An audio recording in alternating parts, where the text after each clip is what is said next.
Oi, bem-vindo ao seu canal de Vida Inteligente na Internet. Eu sou a Milena Faria Finturi e hoje a gente vai conversar sobre um dos caras da antiguidade que eu tenho maior admiração. Quem é Napoleão? Quem é Hitler? Perto da conquista e da expansão territorial de Alexandre o Grande. A gente vai discutir história nessa playlist aqui em que eu conto história para vocês através de um filme ou de uma série, de um fatorzinho de alguma produção da cultura pop, para te mostrar que a história está presente em tudo, que não é tão chato quanto você se lembra que era no ensino médio, não. Hoje a gente vai conversar sobre o filme Alexandre o Grande. Esse é um filme de 2005 com um elenco de peso.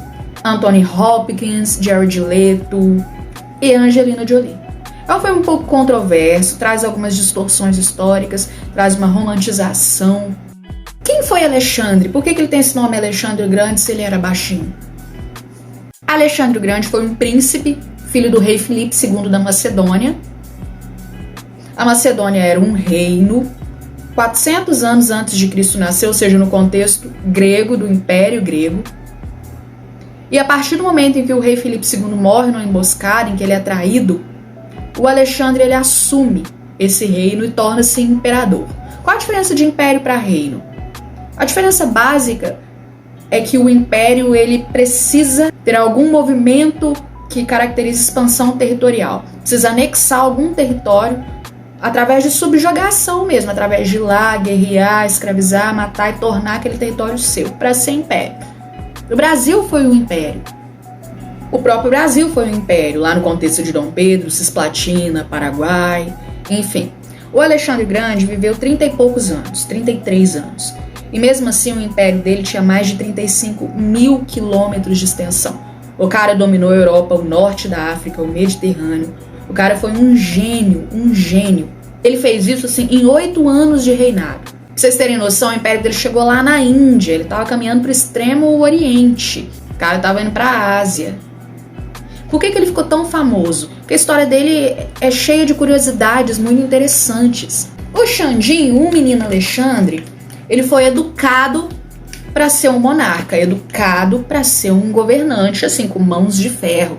O cara foi educado por Aristóteles, então ele era muito inteligente. A irmã dele tinha o nome de Europa. Ele ia alargar esse território de maneira inacreditável em menos de 8 anos. Ele morreu tragicamente. Pra vocês terem uma ideia, 400 anos antes de Cristo, é 2.400 anos atrás. Eles descobriram que tinha América há 500 anos atrás, 1492, chegando no Caribe. Então a gente pode dizer que Alexandre o Grande conquistou 90% do mundo conhecido. O cara funda uma cidade chamada Alexandria, eles chegam no momento lá no Egito, joga a capa dele assim sobre a terra e fala: olha, vocês vão fundar uma cidade no formato dessa capa aqui minha. Vocês lembram do farol de Alexandria? A biblioteca de Alexandria que foi queimada? A quantidade de livros, de poema, poesia e livros de medicina que podia ter até a cura do câncer, da AIDS lá. E a gente não sabe porque foi queimada. Mas ele valorizava muito a inteligência, a cultura. E é isso que tornou ele tão grande. Porque, teoricamente, antes dele, sempre que um conquistador chegava, ele fazia aquilo que eu disse lá no início. Matava geral, estuprava as mulheres, matava as crianças, tornava os homens escravos, subjugava. Esse lugar agora é que é meu. Se antes você falava grego, agora você vai falar a minha língua. Mas Alexandre não. Ele tinha adoração pelo mundo grego, por esse mundo helenístico. Então ele fez diferente, ele fez um sincretismo. Quando ele chegava para conquistar essas polis gregas, essas cidades gregas independentes, ele falava: olha, você vai continuar vivendo a sua vida exatamente como você vivia, falando a sua língua, cultuando aos seus deuses, porque eu acho muito bacana a cultura de vocês. Eu não acho a minha superior. Pelo contrário, eu quero ser chamado de grego, eu quero ser chamado de heleno também, eu quero fazer parte do seu mundo. Então ele tirou aquele estigma que todos os conquistadores antigos sobrepunham sobre os conquistados, que é esse sentimento de ter sido conquistado. Não tinha isso.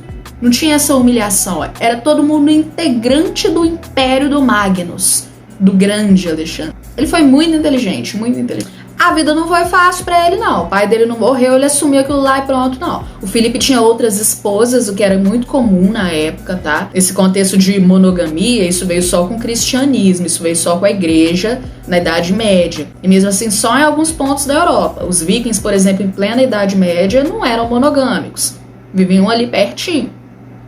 Ele teve que enfrentar os irmãos, os meio-irmãos, filhos das outras esposas de Filipe, sabe? Ele travou uma guerra sangrenta para conseguir chegar ao poder. Ele foi lá, focado, ele sabia o que ele queria fazer. Ele foi casado 3 vezes com princesas, filhas desses reis de onde ele conquistava. E mesmo assim, esses casamentos foram arranjados por estratégia militar, para se integrar à cultura local, para conseguir apoio dos governantes que ele conquistou. O historiador Peter Green, que eu adoro, inclusive disse que ele não tinha muito interesse por mulher. Isso era mais um arranjo político, que ele era bissexual, que era muito comum para a época em que os homens saem em campanhas que duram anos sem saber se vão retornar. Era muito comum que eles tivessem relações entre si, que os militares mais velhos tivessem aprendizes com quem eles mantinham relações sexuais. O próprio Alexandre tinha o seu companheiro mais novo, que fornecia esses favores sexuais a ele quando estava afastado das suas esposas. Era muito comum para a época. Eu falei disso até no vídeo que eu fiz sobre Esparta. Mais uma vez, essa questão da bissexualidade foi considerada errada com o surgimento do cristianismo. Então, você para pensar na época de Cristo. Cristo nasceu no contexto do Império Romano. Para pensar apóstolo Paulo, Apolo, pessoas que vinham dessa cultura. Você pode começar a entender por que eles tinham tanto ódio de mulher, porque eles diziam que mulher tinha que se calar. Que eles vinham de um contexto onde a bissexualidade era comum. O Alexandre o Grande, inclusive, teve um amante publicamente, a quem ele deu um posto no exército, chamado Heféstio. Quando Heféstio morreu de febre, ele ficou sem comer por dias, ele fez um funeral gigantesco, ele era apaixonado pelo cara. Ele preparou tanta coisa pra esse funeral que a cerimônia só foi realizada 6 meses depois da morte do cara. O Alexandre tinha um amigo, o melhor amigo dele, que era o Cleito, o negro.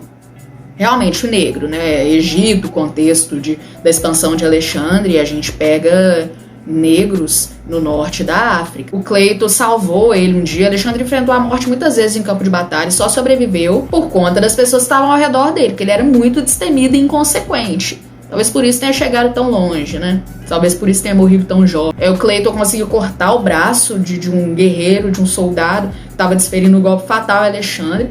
Mas um dia o Alexandre, lá bebaço, acabou discutindo com o Cleito e lançou um trem no meio do peito dele. Dizem que ele nunca se perdoou por ter matado o amigo. Outra curiosidade é que ele só foi ter um filho assim estando mais velho, chegando aos 30, para poder deixar como herdeiro, porque ele não procurava mulher, não. A morte dele é muito misteriosa, viu? Dizem que ele se sentiu mal depois de um jantar, ficou de cama e foi perdendo os movimentos gradativamente até ficar paralisado e morreu com 10 dias. Outros dizem que pode ter sido pneumonia, porque ele adorava ficar pelado no meio da neve. Mas a questão é que depois que ele morre, os generais dele tentam assumir tudo que ele deixou, todo o império que ele deixou. Ptolomeu tenta assumir, acaba sendo fragmentado. Ptolomeu, inclusive, Ptolomeu do Egito, ele dá início à dinastia da qual Cleópatra viria. Por isso que Cleópatra se dizia grega também. Se dizia grega, era uma rainha do Egito, teve um caso com um governante de Roma, ela estava em todos os lugares.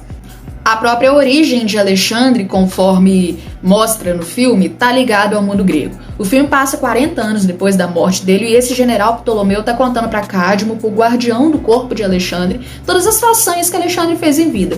Ptolomeu conta que ele se sentia tão grego e tão ligado aos gregos porque tinha uma lenda de que a Olímpia, a mãe dele, interpretada no filme pela Angelina Jolie, aquela que deu aquele selinho nele, e aquela cena, ela beija a boca do próprio filho, era uma feiticeira, tinha esses rumores, diziam que o Alexandre podia ser filho de Zeus. Então eu imagino que triste escolha do Alexandre, ser filho de Zeus, considerado um semideus na terra, tal qual o próprio Hércules, um herói, ou ser filho do rei da Macedônia, Filipe II. Que vida difícil, hein, Xandinho?